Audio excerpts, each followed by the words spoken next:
The power of the Infinity Stones has been a legend passed down across the universe since their inception. Tales of even one Infinity Stone have led would-be conquerors on quests to harness their incredible power. Celestials such as Isan the Searcher have wielded the power of the stones to decimate entire planets at a time, while Asgardian forces battled the legions of Dark Elves for control over the Ether, otherwise known as the Reality Stone. This all culminated with what the Marvel Universe believed to be the first individual to finally assemble all six, Thanos, the Mad Titan, using them to cull half of life in the universe. But is it possible that other tyrants and rulers over the history of the MCU have also sought to collect all six of the Infinity Stones in order to inflict their willpower upon the greater universe as a whole? But more importantly, is it possible that one of these would-be conquerors has been sitting right beneath our noses this entire time? It has been widely theorized that none other than Odin the Allfather sought to collect the stones, and today we'll be breaking down all of the evidence that has been brought forth from all of the corners of the internet to create a cohesive story for Odin's quest and why he ultimately was unsuccessful. While some versions of this theory claim that the Allfather was successful, others believe he failed, and many different variations differ on how many of the stones he was ultimately able to collect.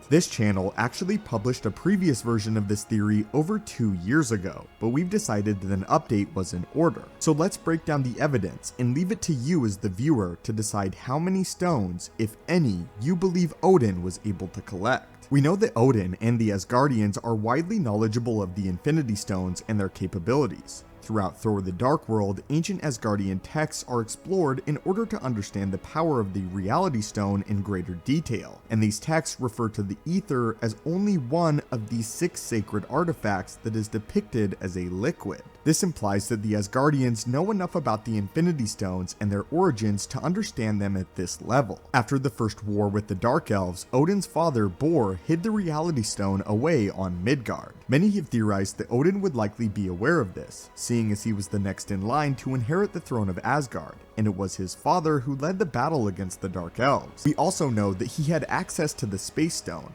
The Red Skull in Captain America the First Avenger refers to the Tesseract as the jewel of Odin's treasure room, implying that Odin likely had possession of it at one point or another. On top of this, the Space Stone is hidden away in the very same Nordic village in Tonsberg that the Dark Elf conflict took place. Tonsberg, as well as many other Nordic cultures, worship the Norse pantheon of gods, and this could only be the case if they had some interaction with the Norse pantheon of gods, allowing them to record their encounters in written text and passed on their stories. These stories were later misinterpreted as mythology rather than historic fact, and the Norse pantheon was widely regarded as mythological figures, not actual beings that were encountered.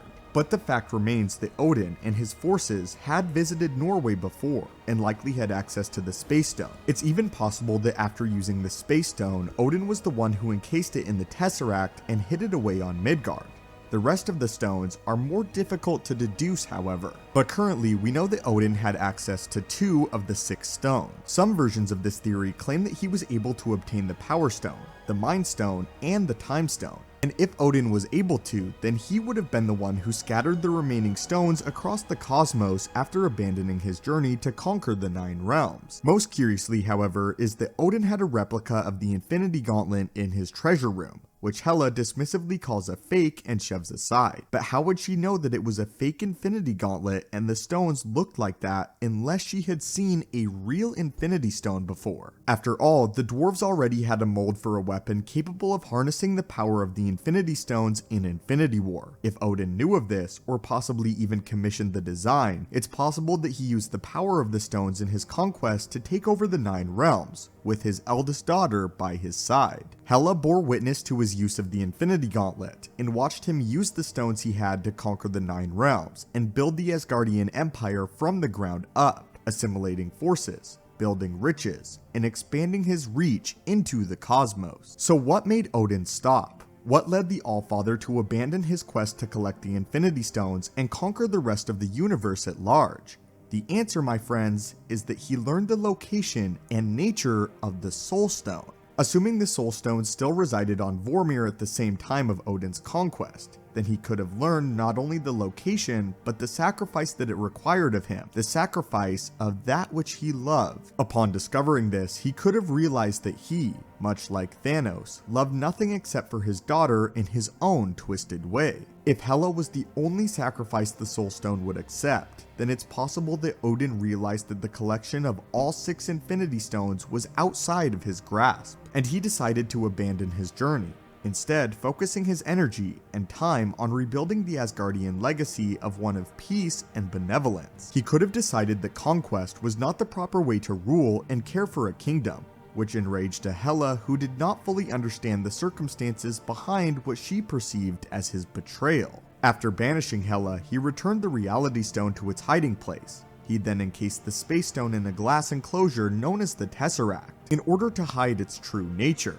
He then allowed the fake gauntlet to continue to appear as real and within his treasure room. The Tesseract could have been hidden away on Asgard as a jewel of Odin's treasure room, and Odin decided to separate the rest of the stones. However, many of the other stones that he had been able to collect were scattered around the galaxy, so that nobody could wield such a devastating power again. Perhaps Odin even hid away the Time Stone on Earth at the same time he left the Tesseract in Norway, only for the sorcerers to come into possession of it later down the line. His gauntlet was abandoned, as the power it could wield was far too great, and somewhere along the way he hid it away in order to serve as a reminder of the error of his ways. Or the gauntlet was constructed as an illusion during his conquest. If Odin carried a gauntlet with 2 or more real stones and completed it with fakes throughout his conquests, he could use the power in his grasp to fool the cosmos into believing he had possessed all 6 of the stones, forcing entire kingdoms to surrender without ever raising their arms in conflict, as they feared the might of the Infinity Stones. The cruel illusion he could conjure to inspire fear may have been a deciding factor in his grand conquests, and his fake gauntlet, complete with 6 fake stones that were stowed away in his trophy room as a decoy, while the real stones were scattered throughout the galaxy. Any who sought to wield the stones may have believed that the Allfather Odin possessed all 6, and that the only way to obtain them all was to launch an attack on the realm of Asgard, facing one of the most powerful militaries in the universe, bearing the might of Odin, Thor, and for all the attackers knew, the power of all 6 of the Infinity Stones was at stake. This could have discouraged many conquerors from attempting to use the stones to conquer their share of the galaxy, but the story of Hela and Odin's vast conquests were largely forgotten by time and buried by Odin. But anyway, my friends, what do you think of this theory? Do you think Odin sought the stones? And if so, how many do you believe he was able to collect before he abandoned his journey? Personally, this is one of my favorite MCU theories ever constructed, and I do believe that Odin did actually pursue the Infinity Stones. Anyway, my friends, what are your thoughts on this? And do you believe that Odin did actually pursue the stones in some manner? As always, my friends, hit that subscribe button to assemble and join our team.